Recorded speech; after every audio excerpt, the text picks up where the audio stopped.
నమస్తే, నేను మీ Satish. Phone tapping వ్యవహారం ఏదైతే తెలంగాణని కుదిపేసినటువంటి ఫోన్ ట్యాపింగ్ వ్యవహారం ఇప్పుడు ఆంధ్రప్రదేశ్లో అధికారులను కూడా వణికిస్తూ ఉంది. ముఖ్యంగా అక్కడ అధికార పార్టీతో పాటుగా పోలీస్ శాఖలో కూడా ప్రకంపనలు సృష్టిస్తున్నటువంటి పరిస్థితి. అయితే ఈ క్రమంలోనే కొన్ని కీలకమైనటువంటి అంశాలు కూడా ఈ ఫోన్ ట్యాపింగ్ వ్యవహారానికి సంబంధించి తెలంగాణలో ఇటీవల ఎలా అయితే బయటపడతా ఉన్నాయో ఆంధ్రప్రదేశ్లో కూడా కొన్ని కీలకమైనటువంటి అంశాలు వెలుగులోకి వస్తూ ఉన్నాయి. దాని ద్వారా రాబోయేటువంటి రోజుల్లో ఏదైతే పోలీస్ అధికారుల్లో కీలక వ్యక్తులు అనేక పర్యవసానాలు ఎదుర్కోవాల్సినటువంటి ముప్పు అయితే పొంచి ఉంది అన్నటువంటి కొన్ని హెచ్చరికలు కూడా వస్తున్నటువంటి పరిస్థితి. మరి నిజంగా ఆంధ్రప్రదేశ్లోనూ ఇటు తెలంగాణలో జరుగుతున్నటువంటి ఫోన్ ట్యాపింగ్ వ్యవహారాలు, వీటి వెనకాతలో ఉన్నటువంటి మూలాలు ఏమిటి అనేటువంటి అంశాలు మనతో చర్చించేందుకు సీనియర్ జర్నలిస్ట్ దుర్గా కుమార్ గారు ఉన్నారు. సార్ నమస్కారం. నమస్కారం సతీష్ గారు, మన వీక్షకులు కూడా నమస్కారం. సార్, ప్రధానంగా తెలంగాణలో ఒక కుదిపినటువంటి ఫోన్ ట్యాపింగ్ వ్యవహారం ఇప్పుడు ఆంధ్రప్రదేశ్ అధికారుల్ని వెన్నులో వణుకు పుట్టిస్తూ ఉంది, అక్కడ ప్రకంపనలు సృష్టిస్తూ ఉంది అనేటువంటి ఒక చర్చ అయితే సాగుతుంది. ఏమిటి అంత ప్రకంపనలు సృష్టించేంతగా ఏముంది అక్కడ? ఇప్పుడు ఒకటి సతీష్ గారు, తెలంగాణ అండ్ ఆంధ్రప్రదేశ్ రెండు రాష్ట్రాల్లోనూ ఒకే రకమైన వ్యవహార శైలి జరుగుతూ ఉన్నాయి. తర్వాత ఎలక్షన్ ముందు ఎట్లాంటి వాతావరణం ఉందో అక్కడ కూడా అదే వాతావరణం ఉంటున్నాయి. తర్వాత ఎన్నికల తర్వాత ఏం జరగబోతున్నాయో అక్కడ కూడా అదే జరగబోతుంది అనేది అన్నీ డిటోగా జరుగుతున్నాయి. ఇప్పుడు ఈ ప్రభుత్వం మీద ఎంత వ్యతిరేకత వచ్చిందో బీఆర్ఎస్ ప్రభుత్వం మీద, అక్కడ వైఎస్ఆర్సీపీ ప్రభుత్వం మీద అంతే వ్యతిరేకత వచ్చింది. ప్రజలు ఒక నిర్ణయానికి వచ్చేసారు. అట్లా సంఘటనలు చూస్తుంటే అన్నీ కూడా పోలికలు ఒక రకంగానే జరుగుతున్నాయి. ఇప్పుడు ప్రణీత్ రావు అరెస్టుతో మీరు అన్నట్టు ఇక్కడ ప్రకంపనలు సృష్టించింది. అది ఒక సిస్టమేటిక్ ఆర్గనైజ్డ్ ప్రభుత్వ ఆదేశాల మేరకి చాలా విస్తృతంగానే జరిగిందండి ఆ పని. ఫోన్ ట్యాపింగ్ అనేది ఏదో 1-2 ఫోన్లో లేకపోతే ఫలానా వాళ్ళని కాదు, ఇంటర్నల్గాను జరిగినాయి, ఎక్స్టర్నల్గా జరిగినాయి, కొన్ని ఆఫీసర్సే కూడా జరిగినాయి. ఇక్కడికన్నా మాత్రం ఆంధ్రప్రదేశ్లోనే ఇంకా తీవ్రత ఎక్కువ ఉందనేది మనకు వస్తున్న సమాచారం. ఎందుకంటే మీరు అన్నారు సరే, పోలీసులను కలవరపాటుకు గురి చేస్తుందని. ఖచ్చితంగా కలవరపాటుకు గురి చేసే అంశం అండి అది. ఎందుకంటే వాళ్ళు 5 సంవత్సరాల పాటు జగన్మోహన్ రెడ్డి గారు ఎటువంటి ఆదేశాలు ఇస్తే అటువంటి పనులు వాళ్ళు చేశారు. ఇది మనం చేయొచ్చా చేయకూడదా, మనకి ఎంతవరకు అధికారాలు ఉన్నాయి, ఇది చట్ట వ్యతిరేకమా అని కూడా వాళ్ళు చూసుకోవాలి. తర్వాత ఈయన దాదాపు ఒక 30 సంవత్సరాల పాటు ఉంటాడు, మన సర్వీసులో మనం రిటైర్ అయిపోతాము, ఆ తర్వాత ఏం జరిగితే ఏంటి, అసలు మనమే ఉంటామా ఉండమా అన్న టేక్ ఇట్ ఫర్ గ్రాంటెడ్గా, అంటే అంత ఖచ్చితంగా నమ్మకంగా వాళ్ళు వ్యవహరించారు. దాంతో ఇవాళ ఎప్పుడైతే ప్రభుత్వం మీద తీవ్ర వ్యతిరేకత కనపడుతుందో, వైఎస్ఆర్సీపీ సభలు వెళ్ళబోతున్నాయి, వాళ్ళ ప్రోగ్రామ్స్ వెళ్ళబోతున్నాయి. మొన్న ప్రైమ్ మినిస్టర్ గారు వచ్చినప్పుడు చూసిన ప్రజాగళమ అది బ్రహ్మాండమైన సక్సెస్ అయింది. తర్వాత TDP and Janasena combination, BJP combination, అసలు ముందు ప్రభుత్వ పథకాల వైఫల్యం మీద, తర్వాత ముఖ్యమంత్రి హామీల వైఫల్యం మీద జనం విరక్తి పెట్టిపోయి ఉన్నారండి. అసలు ఇటువంటి ప్రభుత్వాన్ని ఆంధ్రప్రదేశ్ ఏర్పడింది దాదాపు 60 సంవత్సరాలు అయి ఉంటుంది. ఉమ్మడి మద్రాసు నుంచి విభజన అయిన తర్వాత. అప్పుడుతో తెలంగాణతో అయినా కూడా ఇట్లాంటి ముఖ్యమంత్రిని కానీ, ఇటువంటి పరిపాలన కానీ, ఇటువంటి అష్టదిగ్బంధనం చేస్తారంటారు చూసారా, ఆ విధమైనటువంటి దౌర్జన్యం, కక్షపూరిత వైఖరిని ప్రజలు ఇప్పుడు ప్రభుత్వం నుంచి చూడలేదండి. ఎమర్జెన్సీలో అన్నారు కానీ సౌత్లో మనం ఏం చూడలేదు, నార్త్లో జరిగింది ఇది. అట్లాంటి సిచ్యువేషన్ ఆంధ్రప్రదేశ్ ప్రజలు చూశారు. ఇప్పుడు ఈ మన ఫోన్ ట్యాపింగ్ దగ్గరికి వచ్చేటప్పటికి ఇప్పుడు కాదండి, వైఎస్ఆర్సీపీలో ఉన్నప్పుడే కోటమిరెడ్డి శ్రీధర్ రెడ్డి గారు చెప్పాడు, నేను ఎన్నిసార్లు ఫోన్ మార్చానో నాది ఫోన్ ట్యాపింగ్కి గురైంది అని చెప్పాడు. అయిపోయింది. తర్వాత ఆనం రామనారాయణ రెడ్డి గారు చెప్పాడు. తర్వాత ఇంటెలిజెన్స్ చీఫ్ రామాంజనేయులు గారు ఆయన స్వయంగా ఫోన్ చేసి ఒక రాయబారం కూడా నడిపాడు. నువ్వు ఫలానా ఎమ్మెల్యేతో ఇలా మాట్లాడావు, ఎందుకు కోటమిరెడ్డి శ్రీధర్ రెడ్డి నువ్వు, నేను ముఖ్యమంత్రి గారితో మాట్లాడతాను, నువ్వు అవన్నీ పెట్టుకోబాక, నువ్వు ఈయనకి లాయల్గా ఉండు అంటే ప్రభుత్వం తరపున ఆయన రాయబారం కూడా నడిపాడు. ఆయన వ్యక్తిగతంగా మాట్లాడిన ఫోన్ సంభాషణని ఇంటెలిజెన్స్ చీఫ్ సీతారామాంజనేయులు గారు నువ్వు ఆయనతో ఇవన్నీ మాట్లాడావు అని యాజ్ ఇట్ ఈజ్ వెర్బాటం చెప్పాడు. అని చెప్తూ, నేను నీకు శ్రేయోభిలాషిని, నీకు స్నేహితుడిని కాదా, నువ్వు తప్పుదోవలో వెళ్తున్నావు, వద్దు, నువ్వు ఇదే పార్టీలో కొనసాగు. అప్పుడు ఆయన అడిగాడు, మరి నేను మాట్లాడినది వెర్బాటంగా చెబుతున్నా ఎలా తెలుసు అంటే, మీకు తెలియందే ఉంది, మాకు కొత్త అని కూడా ఆయన అంటే ఒప్పుకున్నాడు ట్యాపింగ్ జరుగుతున్నట్టు. ఆ రకంగా కూడా ప్రూవ్ అయిపోయింది శ్రీధర్ రెడ్డి గారు లాంటి వ్యక్తి దగ్గర. ఇంకోటి అట్లా అసలు అలాంటి రాయబారం ఒక పోలీస్ ఆఫీసరు అందులో ఇంటెలిజెన్స్ డీజీగా ఉన్న వ్యక్తి జరపటం అనేది అది కరెక్టా? ఇప్పుడు ఆయనకి 50 మందికి పైగా సలహాదారులు ఉన్నారు ప్రైవేట్గా, అంటే నియమించుకున్న వాళ్ళు. అలాంటి వాళ్ళు చేశారంటే అర్థం ఉంది.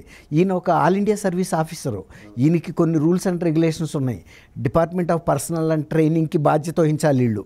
రేపు ఇలాంటి ఈయన బయటకు వచ్చినప్పుడు వీళ్ళ మీద డిపార్ట్మెంటల్గా చర్య తీసుకునే పూర్తి అధికారం ఉంటుంది కేంద్ర ప్రభుత్వానికి. అయినా కూడా అంత వాళ్ళు ధైర్యంగా ఒక వైఎస్ఆర్సీపీ ఎమ్మెల్యే, అందులో ఒక సీనియర్ ఎమ్మెల్యేతో మాట్లాడాడంటే ఆయన ధైర్యాన్ని మనం ఎంత చెప్పుకోవాలో చూడండి. తర్వాత ఎంతమంది ఇప్పుడు అధికార ఎమ్మెల్యేలతో పాటు ప్రతిపక్ష ఎమ్మెల్యేల మీద, తర్వాత ఇతర రాజకీయ నాయకుల మీద జరిగినాయి అంటున్నారు ట్యాపింగు. ఇంకోటి ఏంటంటే ఎన్నికల సంఘం కూడా, కేంద్ర ఎన్నికల సంఘం, రాష్ట్ర ఎన్నికల సంఘం ఉన్నతాధికారుల ట్యాపింగ్ కూడా జరిగింది అంటున్నారు. ఎందుకంటే వీళ్ళు కేంద్ర ఎన్నికల సంఘం వాళ్ళతో ఎలా మాట్లాడుతున్నారు. వైఎస్ఆర్సీపీకి వచ్చిన ఇబ్బంది ఏంటంటే వీళ్ళు చాలా దొంగ ఓట్లు చేర్పించున్నారు. వీటి మీద అసలు ఎన్నికల సంఘం లోపల ఏమి అలజడి జరుగుతుంది, ఏమన్నా చర్యలు తీసుకుంటారు, అది వీళ్ళ కన్సర్న్. మెయిన్గా కన్సర్న్ ఏంటంటే వీళ్ళు ఒక దాదాపు 30 లక్షల పైన ఓట్లు చేర్చున్నారు. అది కేంద్ర ఎన్నికల సంఘం పట్టుకుంది. తర్వాత ఉన్నత న్యాయస్థానాలు నోటీస్ చేసినాయి, దానికి తగిన ఆదేశాలు ఇచ్చినాయి.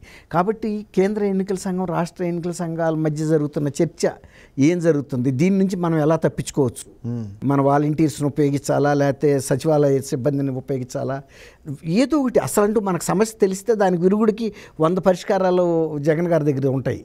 ఆ విధంగా రాష్ట్ర ఎన్నికల సంఘం కూడా తప్పించుకోలేకపోయింది అనేది ఇప్పుడు అర్థమవుతుంది. అందువల్లే ఇప్పుడు ఇవాళ 3 ఎస్పీలను కూడా పిలిపించారు ఇది ప్రధాని సభలో వైఫల్యం మీద.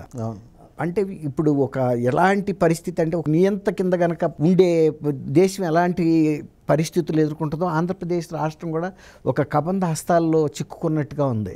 ఇప్పుడు ప్రభుత్వం దిగిపోద్దంటే రేపు ఎలక్షన్లో 52 రోజుల్లో ఎన్నికలు అవుతుంది, ప్రజలు తీర్పిస్తారు. వాళ్ళు వెళ్ళిపోవటం పెద్ద విషయం కాదు. కానీ ఎవరైతే ఇంకా సర్వీస్లో పోలీస్ డిపార్ట్మెంట్లోనూ ఇలాంటి చట్ట వ్యతిరేకమైన కార్యక్రమాలు చేశారో అధికారులు సర్వీస్లో కొనసాగాలి. ఇప్పుడు రేపు ప్రభుత్వం వచ్చిన తర్వాత ఇవన్నీ బయటికి లాగుతారు కదండి.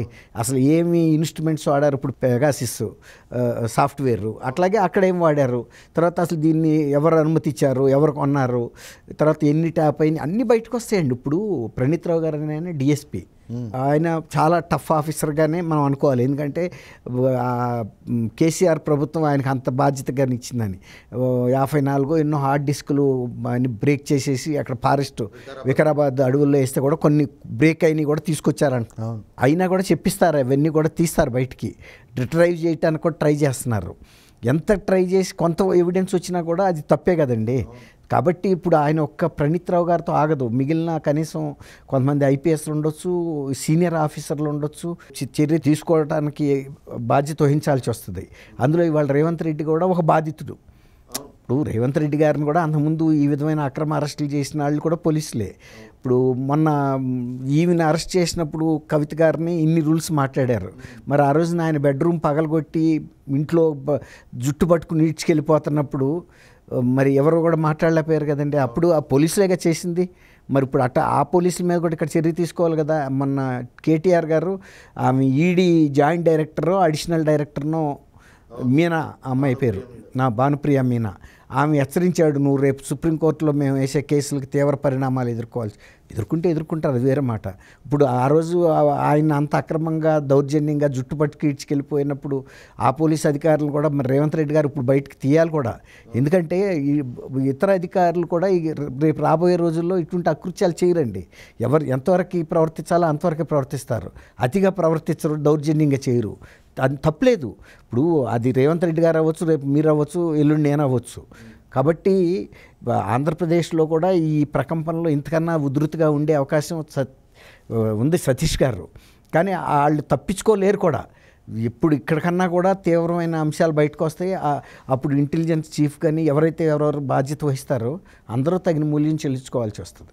రైట్, ఇది చూస్తున్నాం కదా, తెలంగాణలో కేసీఆర్, ఆంధ్రప్రదేశ్లో జగన్మోహన్ రెడ్డి ఇద్దరు కూడా ఒకే పందా, ఏదైతే బట్ట కాల్చి అవతల ముఖాన్ని పడేద్దాం అనేటువంటి పందాలో ఈ ఫోన్ ట్యాపింగ్లకు సంబంధించినటువంటి అంశాన్ని గతంలో అయితే కనుక ప్రతిపక్షాల మీద వీటి మీద తోస్తారు. అంటే పెగాసిస్ అంటూ ఆనాడు తెలుగుదేశం ప్రభుత్వం కొనుగోలు చేసి ఫోన్ ట్యాపింగ్లకు పాల్పడింది అంటూ జగన్మోహన్ రెడ్డి చేయటం, అలాగే అధికారాన్ని మనం చేతుల్లోనే ఉంది కదా, మనం అధికారంలో ఉన్నాం, మనం ఎలా చేస్తే అలా సాగుతుంది అన్న పందాలో 10 ఏళ్ల పాటు ఇక్కడ కేసీఆర్ కూడా ఈ రకంగా ఫోన్ ట్యాపింగ్ల వ్యవహారంలో ఇప్పుడైతే కనుక ఏదైతే వాళ్ళు పాల్పడ్డారు అనేటువంటి అంశం ఈరోజు వాళ్ళ మెడకే చుట్టుకుంటా ఉంది. ఈ క్రమంలోనే ఎవరైతే అధికారులు ఈ వ్యవహారంలో పూర్తి స్థాయి సహకారాన్ని అందించి ఏదైతే చట్టానికి వ్యతిరేకంగా నిబంధనలను కూడా ఉల్లంఘించి వ్యవహరించినటువంటి అధికారులంతా కూడా రాబోయేటువంటి రోజుల్లో, అంటే ఇక్కడ తెలంగాణలో ఎలా అయితే ప్రణీత్ రావు ఈ రోజున మూల్యం చెల్లించుకుంటా ఉన్నాడో, పోలీస్ శాఖలోని మిగతా అధికారులు మూల్యం చెల్లించుకుంటున్నారో, రేపు ఆంధ్రప్రదేశ్లో ఉన్నటువంటి